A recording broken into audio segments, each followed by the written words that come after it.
I buried the love I once had. In the same place I hid my courage for over 35 years. But one day, it came back. And when it did, I became the woman he feared the most. My name is Judith Parker. I'm 79 years old now. I've been through more pain than most. Childbirth, loss, hunger, illness. But nothing, absolutely nothing, compares to what I endured living beside a man who silently murdered my spirit, one day at a time, for more than 3 decades.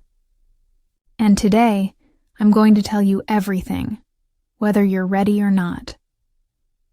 This story took place in Plainfield, a quiet little town in Illinois, the kind of place where folks wave from their porches and pretend life is always sweet, where the mailboxes are painted, the pies are homemade, and the secrets rot quietly behind drawn curtains.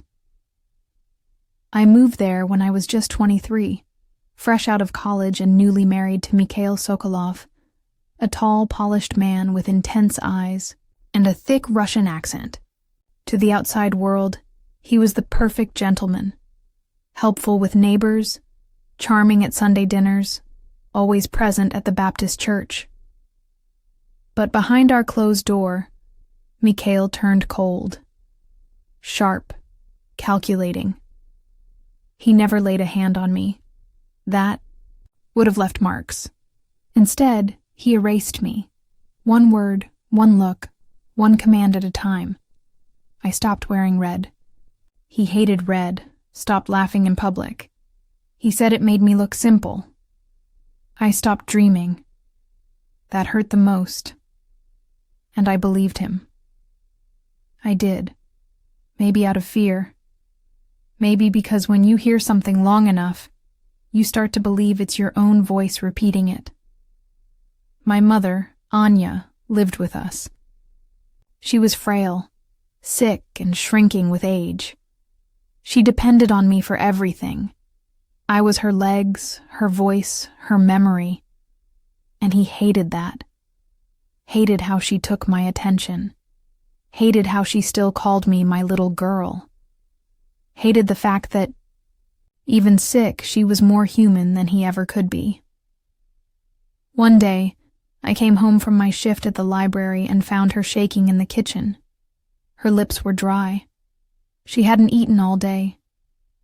Mikhail had locked the pantry. Said she didn't deserve food if she didn't contribute. I remember holding her bony hands and feeling fire crawl up my spine. Something cracked in me that day. Not enough to act. Not yet. But enough to start the clock ticking. You see, he thought he had broken me, but he forgot that silence isn't always surrender. Sometimes it's just the sound of a woman sharpening her soul. For 35 years, I watched, listened, waited, until he made the mistake that tore away what little humanity was left in him. My mother died alone. She fell in the bathroom, screamed for help. I was at the church that afternoon, quilting blankets with the other women. Mikhail was home. He heard her. And he did. Nothing. Later, he told me, calm as a stone, I'm not cleaning up after some useless old woman. When I found her, she was cold. Eyes wide open, frozen in a scream. I don't remember screaming or crying. I remember looking at him, standing at the bedroom door with his arms crossed and thinking, this man didn't just kill her, he's been killing me too, every single day.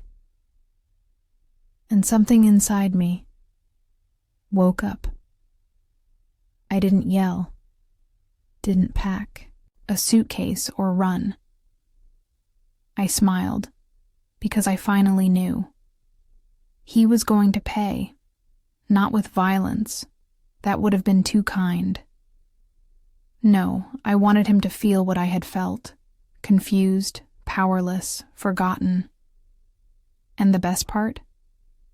I was going to use his own rules against him. Silence, patience, and the art of pretending. He married a quiet woman. But he didn't realize he also married a storm. A storm that had been waiting 35 years to rise. If this grandma's story is touching your heart, please leave a like. It helps the channel a lot and shows that you want to hear more real stories like this one. Subscribe to the channel and hit the bell so you won't miss any of the powerful stories coming up. And if you know someone who needs to hear something like this, share it. Sometimes a simple story can change someone's whole day. Thank you for being here and listening with your heart. My name is Judith Parker. I'm 79 years old, and what I'm about to tell you isn't just a story of pain. It's a story of strategy, survival, and the slow, quiet path to justice. After my mother passed, the grief didn't come all at once. It came in whispers.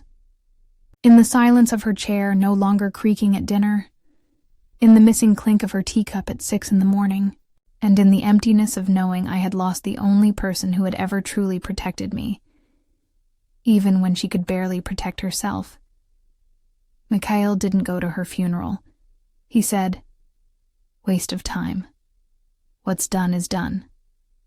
I said nothing. Not a tear, not a scream. I wore her favorite brooch to the service, a silver hummingbird, and I whispered to it before stepping out of the car, "I'll finish this for you, Mama." From that day on, I began building the quietest rebellion a woman like me could wage. I started with the phone calls. I opened a small bank account at a credit union across town, in secret, in cash. It was just a few dollars at first. Grocery money I didn't spend. Change I found in the laundry. I sewed it into the lining of my coat until I had enough to open it. Mikhail never noticed. He never asked. He assumed I had no will of my own anymore. And that was his first mistake. Then came the files. I started documenting things. Times he yelled, words he used, days he locked the food cabinets or disconnected the landline just in case. I bought a cheap recorder from a garage sale and started hiding it behind the picture frames. There were hours of silence, but every now and then, his mask slipped. "You're lucky I haven't thrown you out," he hissed one night when I forgot to put sugar in his tea. "You'd be nothing without me. You were nothing before me. Just a stupid, lonely girl with no voice." And I smiled. Not because it didn't hurt, but because that recorder caught every single word. He never imagined I'd know how to use it, but I had spent years at the library, reading, learning, surviving quietly in between book stacks and whispering pages. I started building a network. Not friends, I didn't have many left, but allies. The young clerk at the pharmacy who always gave me a discount when Mikhail wasn't around. The new pastor's wife who seemed to notice when I winced walking into church. I planted seeds, let them see small truths. Then, I started volunteering more at the church. It wasn't for salvation, it was for strategy. I needed time, space, excuses, to leave the house without raising alarms. And in those little cracks of freedom, I started piecing together a life, an identity, outside of his shadow. But it wasn't enough to escape. I didn't want to just get away. I wanted him to feel small, exposed, powerless, like I had felt for 35 years. And then, an opportunity came. The kind of twist no one expects. Not even in books. Mikhail's health started failing. slowly, subtly. At first it was just a tremor in his left hand, then slurred words. He ignored it, brushed it off. But deep down, I saw the flicker of fear in his eyes. For the first time, he was the one losing control. And I, his quiet, obedient wife, was about to take full advantage of it. I'll never forget the first time Mikhail asked me for help. It was a chilly Thursday morning in October. The kind of morning when the frost clings to your windows like fingerprints from the night before.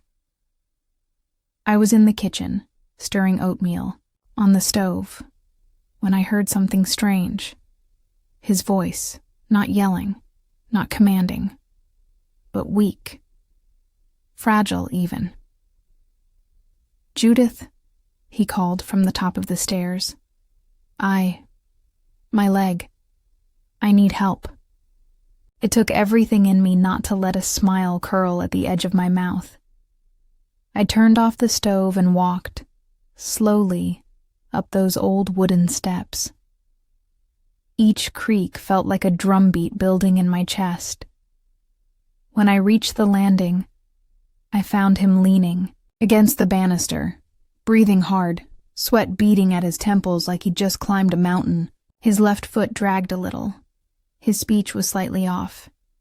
He looked human, mortal. I stared at him for a long moment. And then I said the words I'd waited decades to say. "Sit down, Mikhail. I'll take care of you." He nodded. No suspicion, no sarcasm, just exhaustion. And just like that, I became his caregiver. That's how it starts, doesn't it? The same man who used to stand tall and spit fire was now slumped in his chair, asking me for water, pills, help to the bathroom. And I gave it. I gave it all. Smiling sweetly, tucking his blanket, bringing him meals on time. He thought I was softening with age. He thought the years had tamed me. What he didn't know was that every act of kindness I gave him was sharpened, with memory. Every spoonful of soup reminded me of the nights I went to bed hungry while he feasted. Every bath I helped him take reminded me of how he mocked my mother's illness, how he let her die alone. Every pill I handed him was a silent note in a song of justice only I could hear. But my plan wasn't just to care for him until he died. No, I wanted him to feel what it was like to be truly, utterly alone. To see everything he valued, control, pride, reputation, crumble around him. And so, I made him visible. I told the church ladies he needed prayer. I told the pharmacist he was forgetting things. I whispered to the pastor's wife that I was worried about his mind slipping, and then I just let them see for themselves. One Sunday, he tried to speak during Bible study, but the words got jumbled. His hand shook when he raised his coffee. People noticed, and that's when the rumors began. "Poor Mikhail," they'd say. "Seems like he's not well." He hated it. He stopped going to church, started isolating. The mighty Mikhail, always so proud, was now ashamed of the very thing he used to shame others for. Weakness. But the best part? He still didn't suspect me. I was just the dutiful wife. Quiet, loyal, there with a blanket and a kind word. And slowly, his world shrank. Stopped answering the phone. Refused to let visitors in. Started hiding things around the house, like I might steal from him. Paranoia crept in like ivy through the cracks. That's when I began phase 2. I went to the courthouse and asked about medical power of attorney.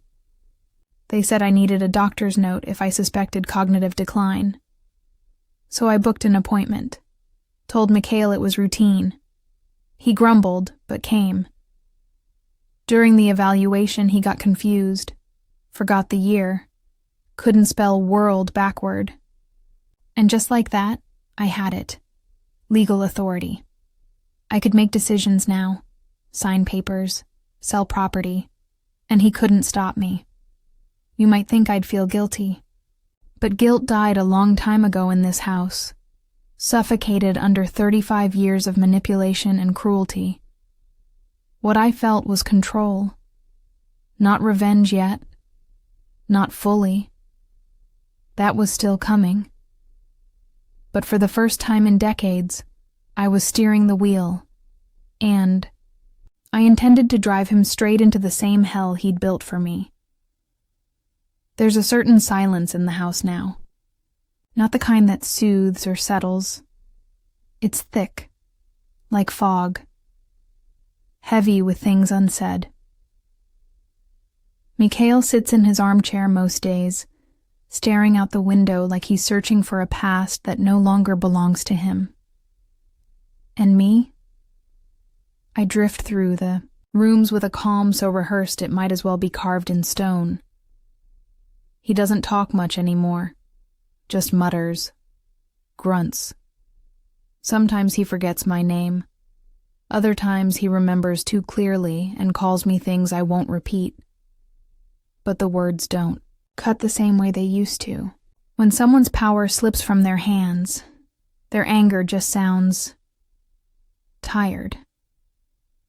There was a time I used to fear his footsteps in the hallway, the clink of his belt buckle, the way he slammed the cabinet doors just to remind me of his presence. Now, it's different. Now I walk by him freely, pause in the doorway, and wait for his eyes to find mine. And when they do, I don't flinch. I let him see it. The quiet storm that never left me, just learned to wait. One morning, he asked where the car keys were. I need to go into town, he said, voice low but urgent. They're waiting for me at the bank. I smiled and poured his coffee. There's no appointment today, Mikhail. You must have dreamed it. He stared at me for a long time, then mumbled something in Russian I didn't understand, but I understood his face. It said, I'm slipping. It said, I don't trust you. And beneath that, barely visible, I'm afraid. It was working. And so I pushed further. I started calling his old friends. Men he used to meet for coffee and business gossip at the hardware store. I told them he was declining, losing track of days, that I was worried he might do something reckless with his finances. Most of them hadn't heard from him in months anyway. Some were surprised. Others sounded indifferent. One or two hinted that Mikhail always did have a sharp tongue. The truth is, once your power fades, so does people's interest. He wasn't useful anymore. And in a town like Plainfield, usefulness is currency. Then came the papers. Over the course of 3 weeks, I liquidated one of our joint accounts, sold, off a small rental property he'd inherited, and transferred the utilities fully into my name. It wasn't about the money. It was about erasing him, one signature at a time. And while I signed those papers at the courthouse, dressed in a soft gray sweater and pearl earrings, people smiled at me like I was just another sweet old widow doing her best. They didn't. No, they didn't need to. That's the thing about revenge. When done right, it looks like grace. But still, I wasn't finished. Not yet. One night, after I gave him his evening meds, he asked, "Do you hate me?" I didn't answer right away. I pulled the blanket up to his chest, tucked it gently beneath his chin, and sat on the edge of the bed. Hate takes energy, I said quietly. I used all mine surviving you. His eyes watered, and for a second, I saw something break in him. Not sorrow, not regret, something deeper. Like a man realizing the world he once ruled had vanished, and the woman he once silenced had taken the throne in silence. That night, I went into the guest room, my room, and opened the small wooden box where I kept my recordings. I listened to one from 5 years ago. In it, he screamed about the dinner being late. I could hear the plate hitting the wall. Then his voice, sharp like broken glass. "You're nothing without me, Judith. Nothing." I sat there, letting it wash over me. But this time, I didn't cry. I didn't flinch.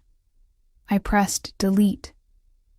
Because that part of me, the one who lived to remember what he did, was done. Now, I lived to finish what I started. You'd be surprised how quiet revenge can be. It doesn't always come with shouting, or with fists, or with the kind of scenes you see in courtroom dramas. Sometimes it looks like folding laundry while your enemy forgets how to button his shirt. Sometimes it sounds like soup simmering in a kitchen where the air used to vibrate with insults. And sometimes it smells like lavender. That's what I was putting in the drawers, lavender sachets, when I realized just how far I had come. I was in Mikhail's room, changing the sheets, when I caught my reflection in the old mirror above his dresser. Not the one he used to look into while straightening his tie. No. This one was dusty, edged with flaking silver, tucked behind his cologne bottles that hadn't been used in over a year. I looked older. Yes. Lines deeper, hair thinner. But my eyes, they were sharp again. I hadn't seen that woman, the real me, in decades. There's something sacred about reclaiming your own face. For years, I avoided mirrors. I didn't like being reminded of the hollowed-out version of myself. The woman who walked on eggshells, who shrank in her own home. But now, I looked and saw someone dangerous. Not cruel, not bitter. Just awake. Mikhail's condition had continued to decline. His legs were unreliable, his memory fractured. He had good days, where he'd pretend nothing was wrong, and bad ones, where he'd accuse me of stealing from him, of poisoning his food, of plotting. I never confirmed, never denied, just smiled and said, "Rest, Mikhail. Everything's taken care of." He didn't know what that meant, and that terrified him. I could see the confusion in his eyes every time a bill was paid without his knowledge, every time a visitor came and I spoke for both of us, every time he opened a drawer and something was no longer there. His world was shrinking, one invisible string at a time, and I held all the ends. But then came something unexpected. A letter. It arrived on a Tuesday. Rainy, gray-skied, the kind of day that soaks your bones. I opened the mailbox and saw the handwriting. Elegant.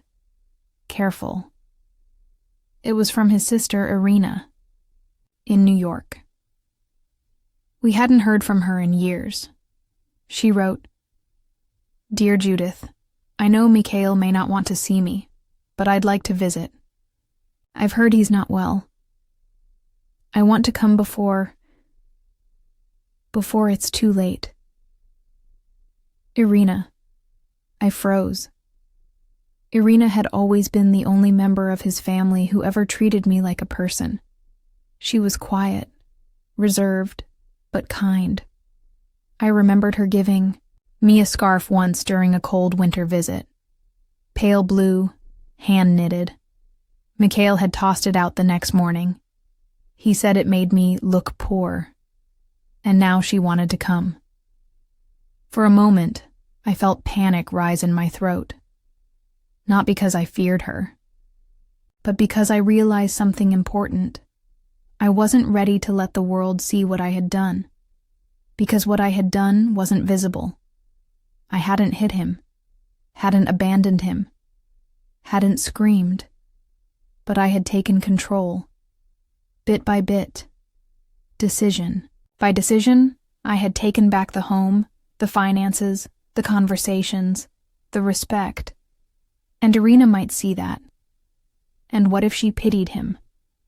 What if she looked at her weak, stuttering brother and didn't see the monster I had endured for 35 years? Would that undo everything? For the first time in months, I felt the old fear tug at my stomach. But it didn't last long, because I remembered my mother.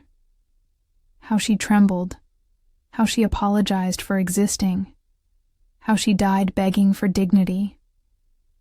And I remembered the way Mikhail looked at me the day after her funeral, smug, untouched, like grief didn't apply to men like him. So I wrote Irina back. You are welcome to visit, but please understand, Mikhail is not the man you remember. He's changed. I didn't lie, not once. And I didn't promise her anything either. When the day of her visit arrived, I wore that same pale blue scarf, the one she'd made me decades ago.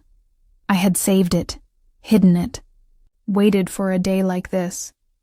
And as I watched her car pull up, I stood at the door, my hand resting on the frame, ready to greet her, not as the woman Mikhail had trained me to be, but as the woman I had rebuilt, piece by piece.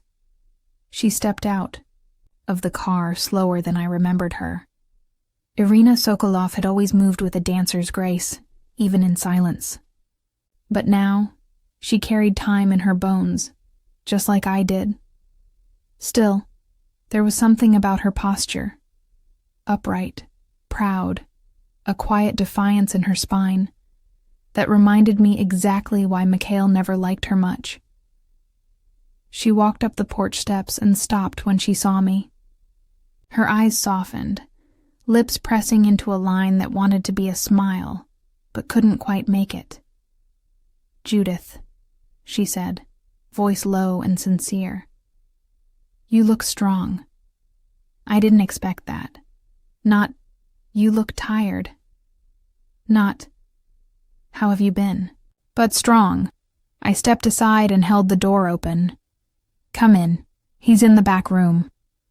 The air between us was warm, but brittle, like old lace. We didn't speak much as she took off her coat, folded it neatly, and placed it on the arm of the couch. I noticed her eyes scanning the house. She saw the plants in the windowsill, the neatness of the living room, the small stack of books on the side table. She was reading me, without judgment, but with curiosity. Finally, she asked, How bad is it? I looked toward the hallway where Mikhail was likely dozing in his recliner. Depends on the day. He remembers things, but not always the right things. Irina nodded. Has he been kind to you? I paused. What do you say to a question like that, after 35 years of emotional erosion? He's quiet, I said. Her face didn't change, but something behind her eyes flickered. I'll see him now. I led her to the back room. The TV was on, volume low. Some black and white war movie. He liked those. Always did. Said modern films were too loud, too emotional. He didn't notice us right away. His eyes were fixed on the screen, mouth slightly open.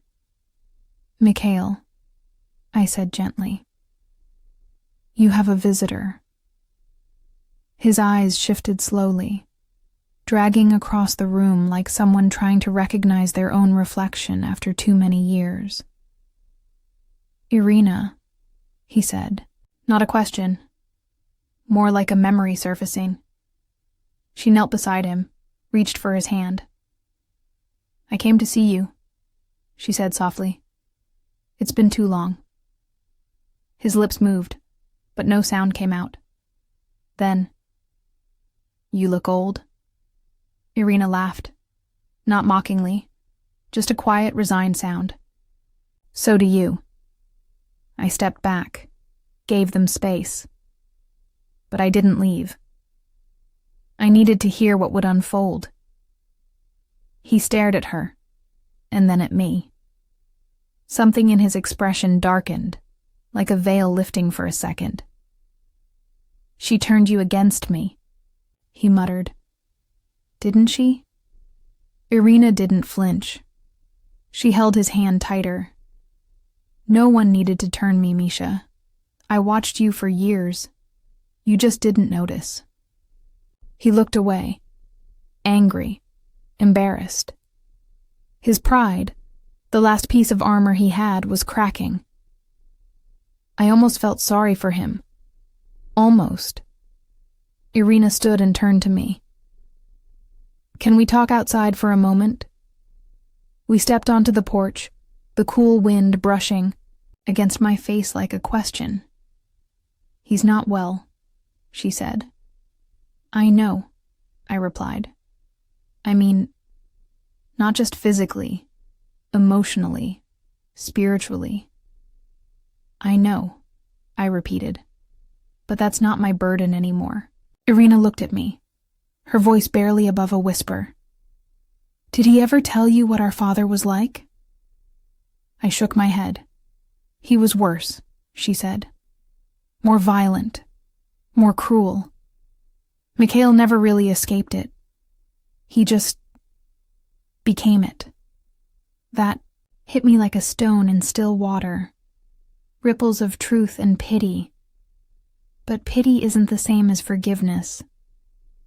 Maybe, I said. But that doesn't make me his practice ground. Irina nodded. She didn't argue. You've taken care of him, she said. Even after everything. That says something. I looked her in the eye. It says I survived. And that was the truth. I didn't keep him alive out of love. I didn't nurse him out of loyalty. I did it because sometimes the best revenge isn't fire. It's stillness. It's letting someone rot in the ruins of the kingdom they built to trap you. Before she left, Irina hugged me. Tight. Real. Then she said, You didn't just survive him. You buried him before the grave did. That night, I sat in the kitchen, alone. The house was quiet. Too quiet. And for the first time, I felt something unexpected. Not joy. Not pride. But a release. Like my soul had been exhaling for years and finally found air. It had been 3 weeks since Irina's visit, and something had shifted in the house. The quiet wasn't heavy anymore. It wasn't the silence of tension or grief. It was the silence of closure. Like the house itself was breathing differently, its walls finally allowed to rest. Mikhail had grown weaker.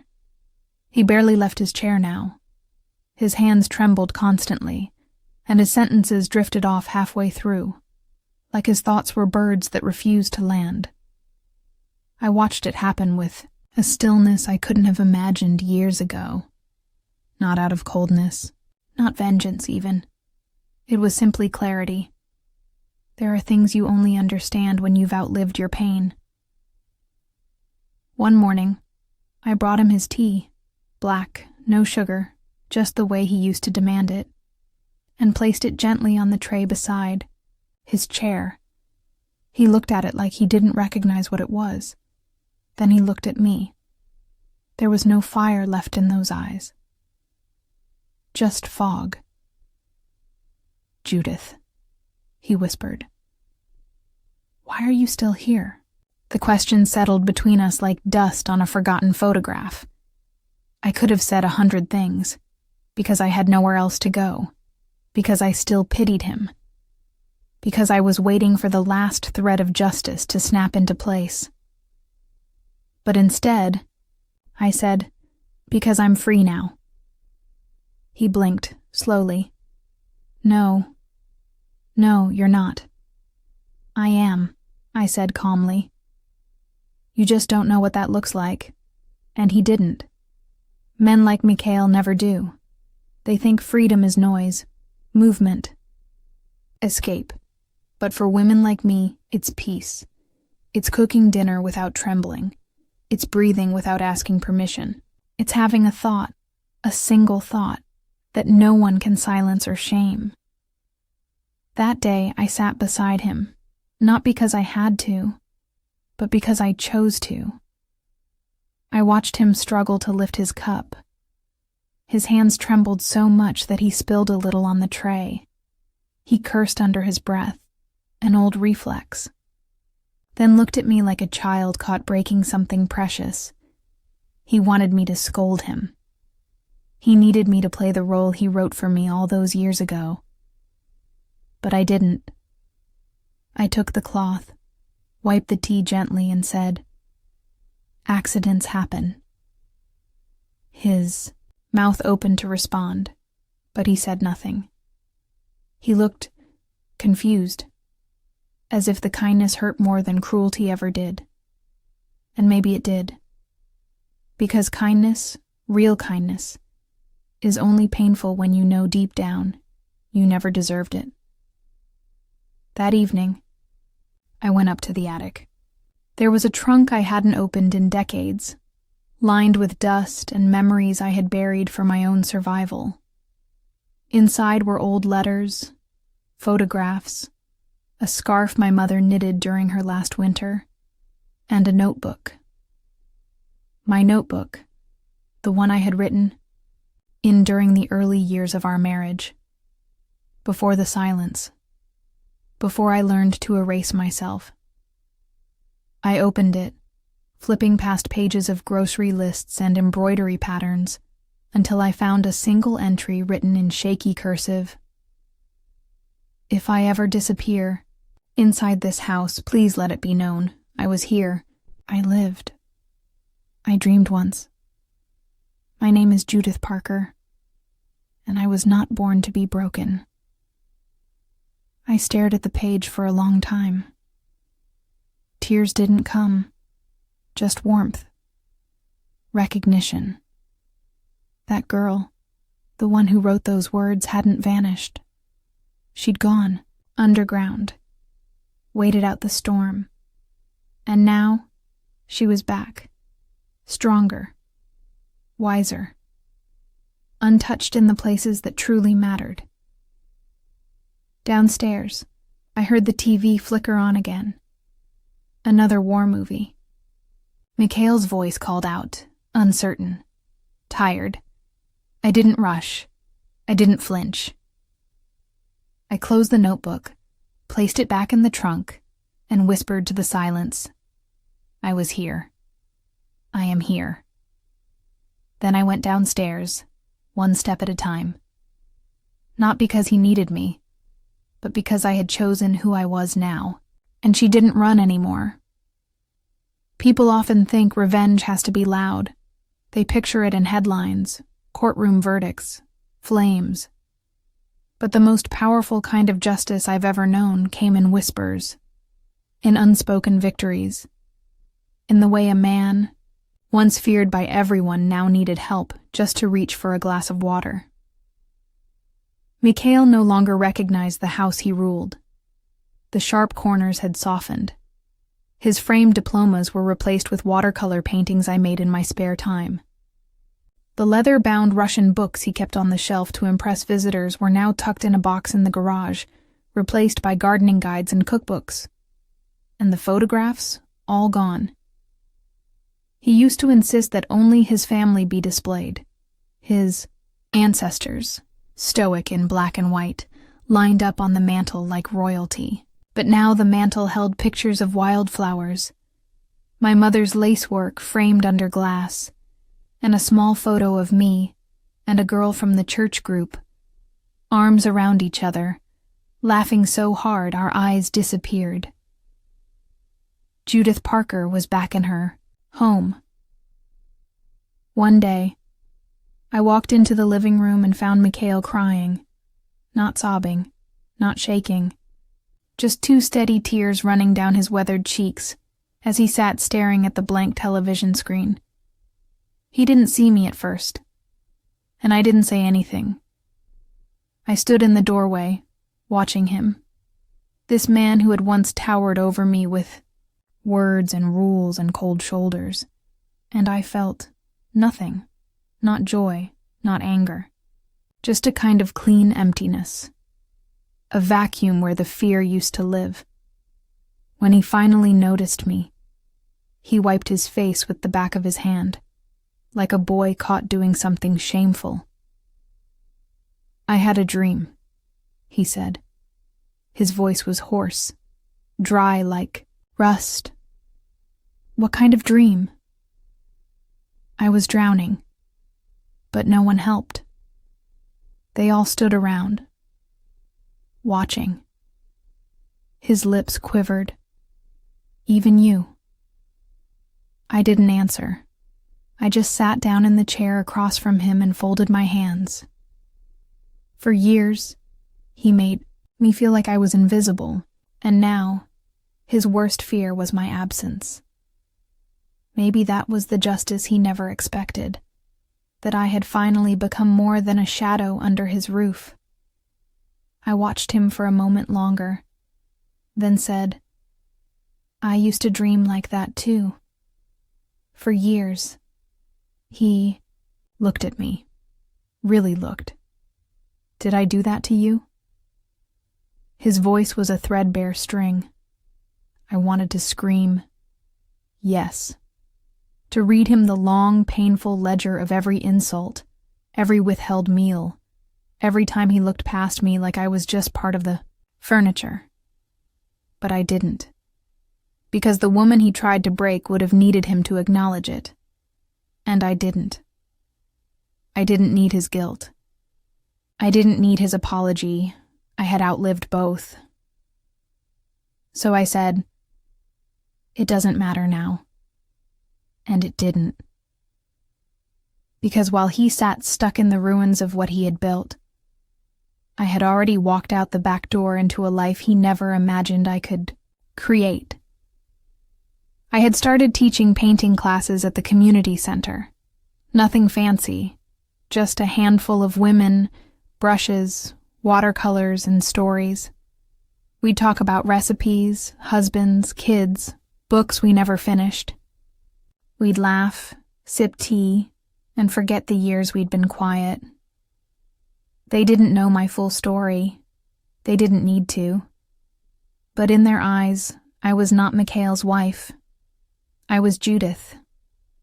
And one afternoon after class, one of the younger women, maybe in her 50s, looked at me and said, "You seem so peaceful, like you've lived 100 lives and survived them all."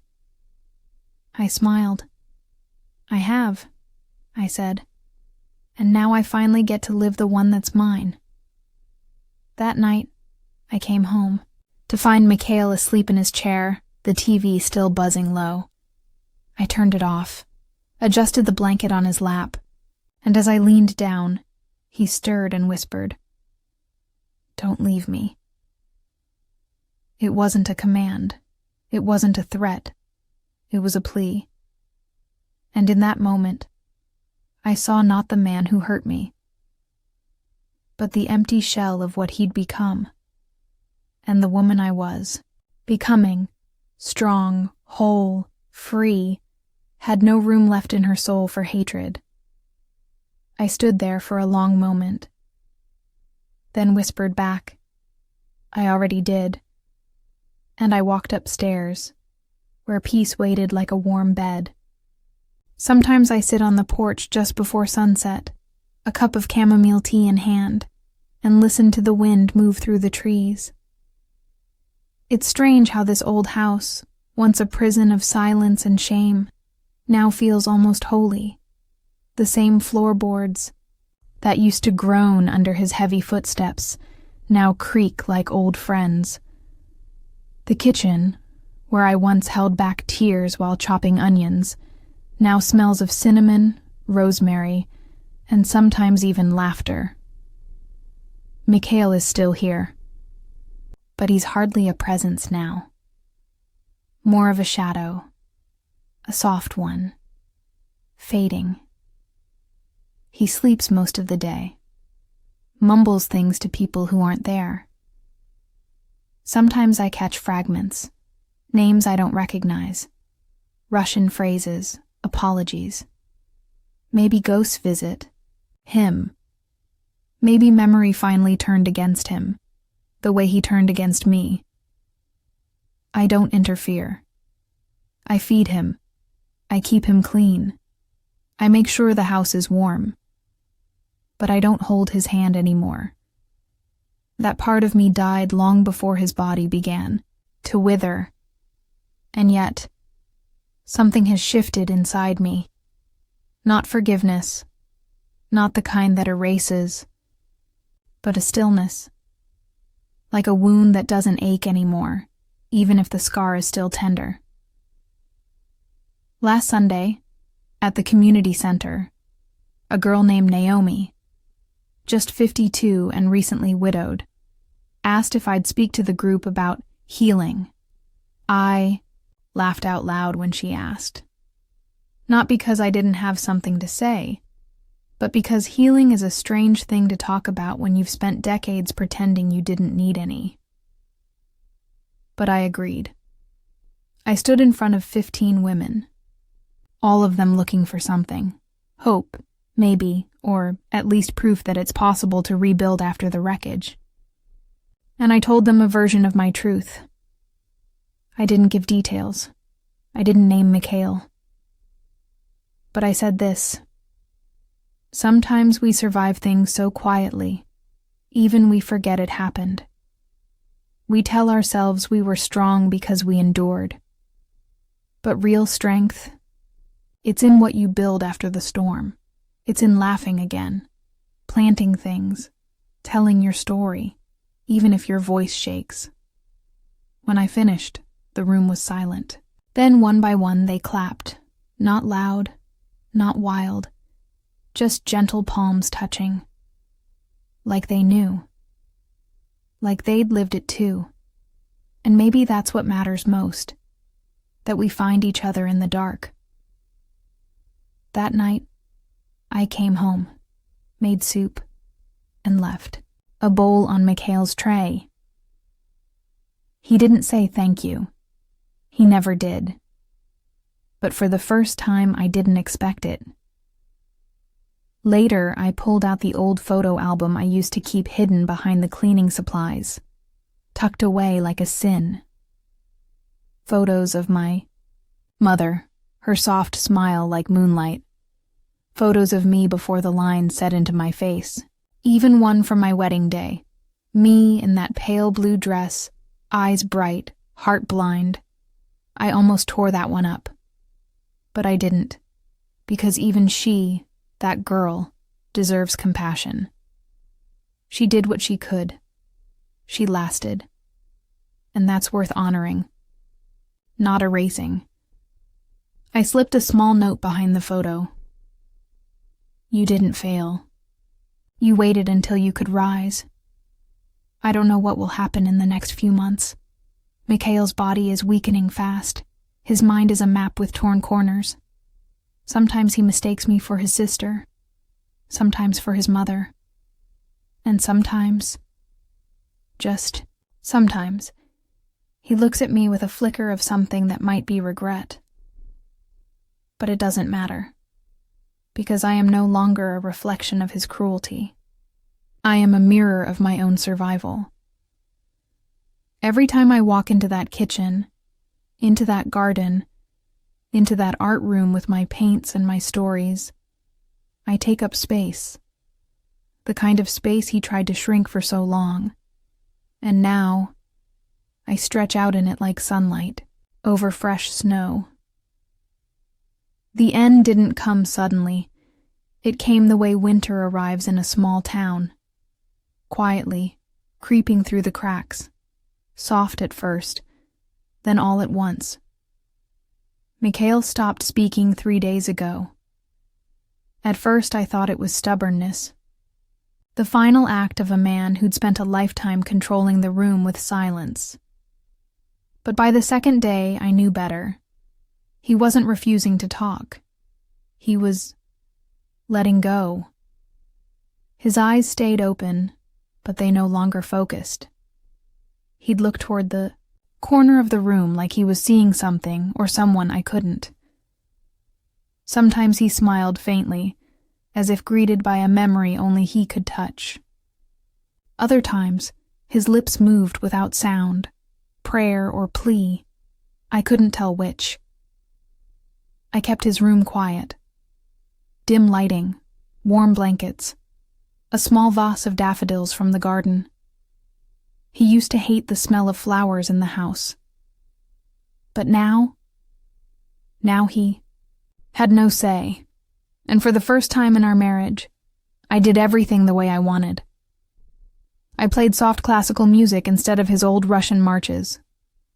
I opened the windows to let in the spring air, and when the nurse from the hospice agency came to check on him, she turned to me and said, "He's at peace. You've made this a good place for him." I nodded, but what I wanted to say was, no. I've made this a good place for me, because this was never about giving him comfort. This was about reclaiming the space where I had suffered and transforming it into a place where I could finally breathe. He didn't deserve peace, but I deserved freedom. I sat with him for long hours, not because I was grieving him, but because I wanted to witness the final unraveling. I wanted to be there when the man who had once towered like a mountain over my life finally crumbled to dust. And yet, something unexpected happened. One afternoon, while the shadows stretched across the hardwood floor and the wind moved the curtains just slightly, his hand reached out.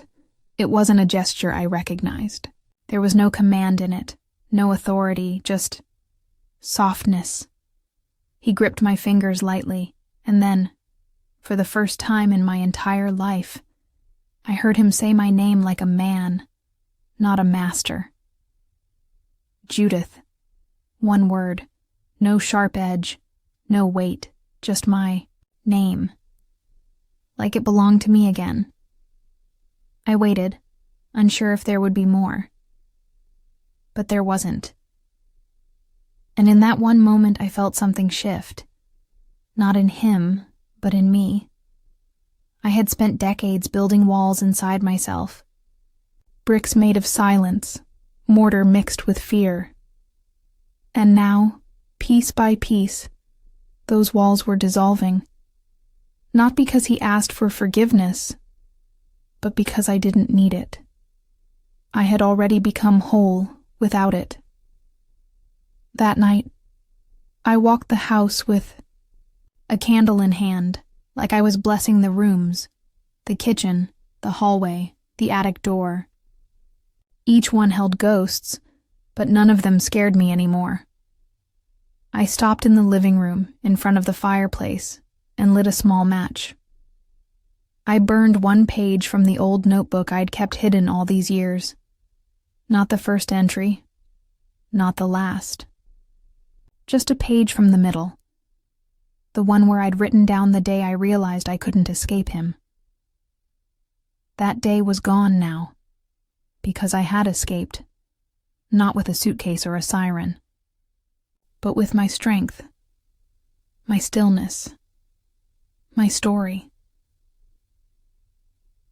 Upstairs, I heard a creak, his chair shifting as he stirred, perhaps reaching for something only he could see. I didn't rush. I let the flame die in the fireplace and sat down with my tea. I looked around my home, not his, not ours, mine. And I knew the end was near. Not a tragic ending, not a dramatic one, Just the final line of a long, painful book that I had decided to finish on my terms. The final chapter would not be about him. It would be about me. I woke up early the next morning. The air was still. Even the birds seemed to pause. There was a stillness in the house that felt final. And I knew before I even stepped into the hallway. Mikhail was gone. He passed in his sleep some time before. Dawn, wrapped in the same wool blanket he used to complain was too scratchy.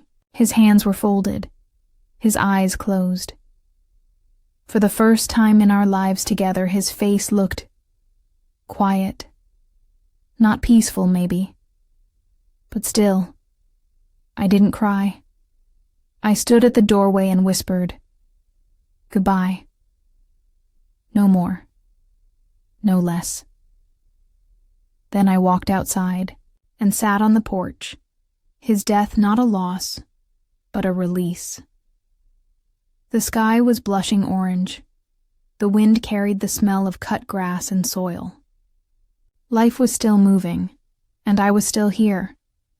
I spent the next week handling the arrangements. There was no grand funeral, no speeches, just a small service at the town's old chapel. A few people came out of politeness, a few out of curiosity, but no one cried for Mikhail Sokolov, not even me. And that felt right. I didn't bury my pain that day. I had already buried it long ago. What I buried was the weight of a life lived in survival mode. What I laid to rest wasn't just him, it was the version of myself that had been made small, day after day. After the burial, I walked home alone. No one offered to drive me, and I didn't ask. I wanted to feel the ground under my feet. I wanted to own the steps I was taking, and as I walked, I remembered something my mother once said to me when I was very young. Don't let the world decide who you are. Let it see who you survived being. For a long time, I didn't understand what she meant. But now I do, because I survived being a wife in name only. I survived silence, humiliation, loneliness, and control. And I came out the other side more whole than I ever imagined possible. Today, I spend my mornings tending a little garden behind the house. Tomatoes, mint, lavender, marigolds. I teach my painting classes twice a week, and I sit on my porch in the evenings, tea in hand, telling stories to anyone who'll listen. Not just stories of pain, but stories of becoming, of rising. I know there are women out there listening to this, maybe even you, who are stuck in something you haven't spoken out loud. Maybe it's a marriage, maybe it's shame, maybe it's the belief that it's too late to begin again. Let me tell you, it's never too late. You can be 79 like me and still rise, still heal, still reclaim your name. I am not the woman who married Mikhail. I am not the woman he tried to break. I am Judith Parker, and I lived, fully, finally, on my terms. And now, I pass this story to you. Take it, hold it close, and when you're ready, let it remind you who you really are.